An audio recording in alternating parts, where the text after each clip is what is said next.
May krisis sa Pilipinas ngayon. Ano, itutuloy ko pa rin ba yung pag-uwi? Alam mo, ang dami kong na-receive na messages ngayon tungkol dyan, yung tanong na yan. Kasi alam naman natin ngayon yung Pilipinas, di ba, nag-declare na sila ng national emergency dahil sa gasolina. Okay. And then, of course, may mga nakausap din kami ngayon doon na talagang sobra-sobra na talagang nagtataas yung mga presyo ngayon. As in, hindi lang sa gasolina. Of course, affected lahat. Pagkain, sa palengke, grocery, dire-diretso talaga yung pag-increase ng mga presyo.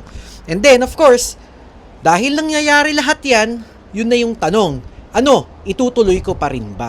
Okay, so, ang daming na-intriga, ang dami talaga, dami din talaga, lalong-lalo na sa comment section doon sa Blue App. Ngayon, sa akin kasi sa akin, yes, itutuloy ko pa rin siya. Bakit? On the first place, nabili ko na yung ticket. Wala na. Nakapako na siya. Di ba? Talagang nabili ko na yung ticket.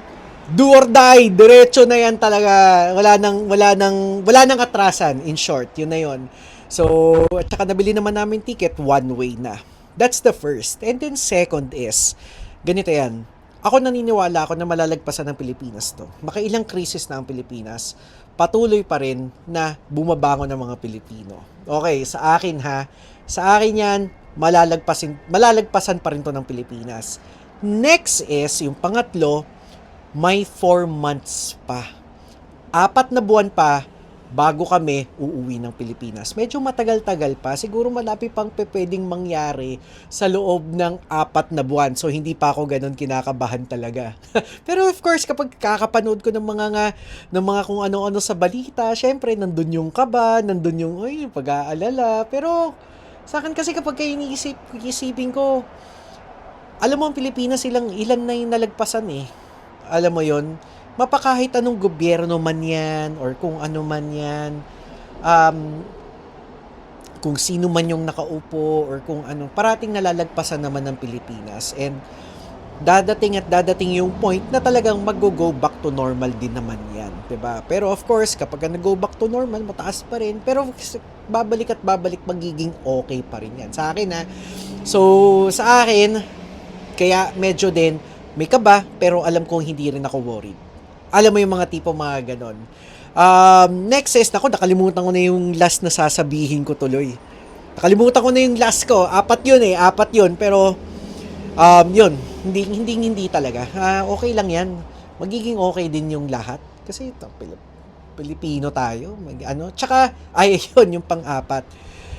Yung pang-4 is, we're looking for a reset. 'Di ba? Katulad ka na-explain ko doon sa isa kong video, yung stay namin sa Pilipinas is just a 1-year reset. Kahit ano pa mangyari, paghahandaan pa rin naman namin talaga yon. Ibig sabihin, yung mga bills na iiwan namin dito sa Canada, may itatabi na kaming pera doon. Tapos meron naman akong kahit papaano pinagkakakitaan sa Pilipinas. Diba, meron akong property rental doon. Meron naman akong ibang pwede pang pagkakitaan. Of course, then isa pa na pwede akong mag-build ng side hustle or kung ano man. So, hindi rin ako ganun ka-worry pagdating sa pera kahit papano kasi meron akong income. So, yun yung pang-4. So, bali, in short, dire-diretso, magmamahal man lahat, pero hindi naman siya, ibig ko sabihin, back to zero talaga ako, 'di ba, na maghahanap talaga ng pera.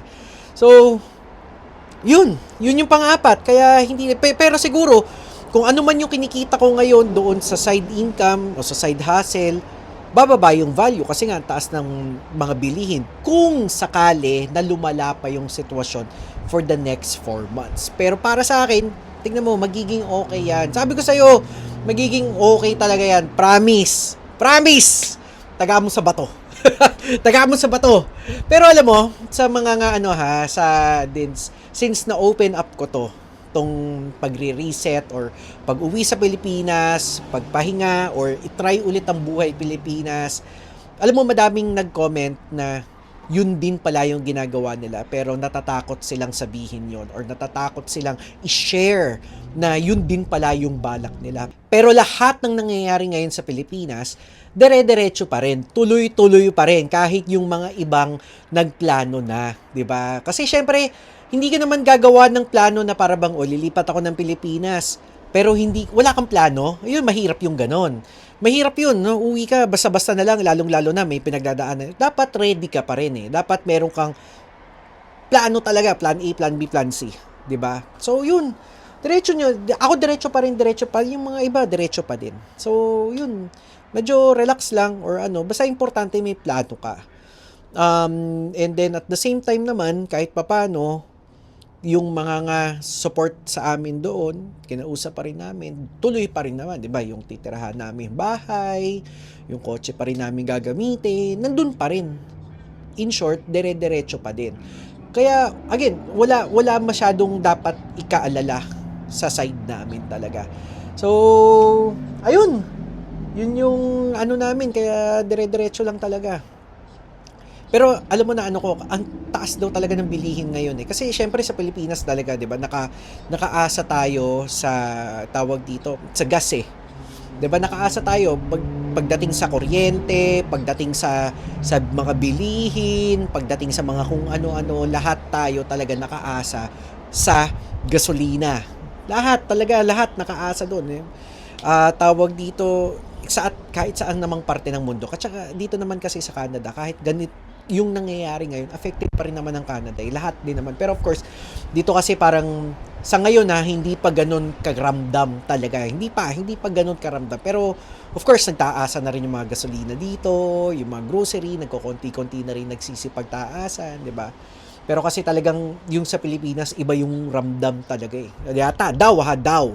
Pero kasi ngayon, wala ako eh. The moment, yung time na pataas na yung gasolina, umalis kami parang 2 days before. Flight na namin, then after 2 days, dun na nagsimulan mag-increase yung gasolina nun. So, kaya hindi na namin siya talaga naabutan yung pagtaas na yon. Pero of course, yun. Kahit anong mangyari, maging handa lang talaga. Planuhin lang. Yun yung ano. Tsaka ang importante pa rin naman, reset lang din naman ang habol namin eh. Tsaka sabi ko nga sa inyo eh, kung hindi maging okay, Canadian citizens naman kami, pwede naman kaming bumalik anytime. Even hindi namin tapusin yung 1 year, pwede pa rin naman kaming bumalik dito. Pero mas maganda kung tapusin namin yung 1 year, 'di ba? Masubukan talaga namin.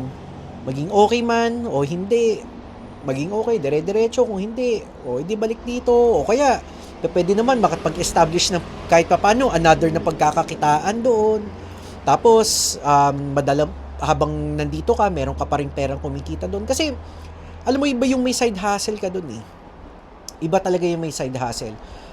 Mas maganda kung may side hustle ka doon. Tapos, di ba, napapadala mo rin dito. Good din yun. Maganda. Ang daming pwedeng gawin talaga eh. Sobrang daming pwedeng gawin.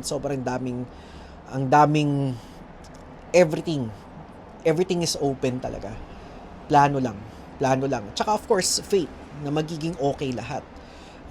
Kasi kahit anong anuhin ko, sa takot ko ngayon, kaysa na 4 months pa yung layo, tatakot ako, ika-cancel ko yung ticket ko ngayon. Nakita nyo na ba kung magkano yung presyo ng ticket ngayon?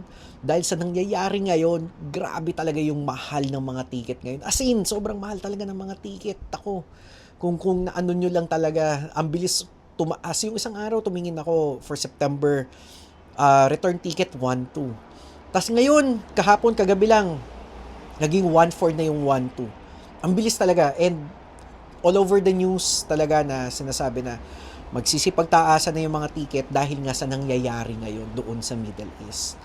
Okay, pero hopefully talaga maging okay lahat para pagbalik namin ng Pilipinas, okay, masaya tayo ulit. Sana naman lang yung kahit man lang yung presyo nung time na nandun kami. Kasi yung nandun kami, magkano yung presyo nun? Parang 50 pesos yata per liter. Parang kung di ako nagkakamali, parang ganun eh. 3 weeks ago, 50 pesos.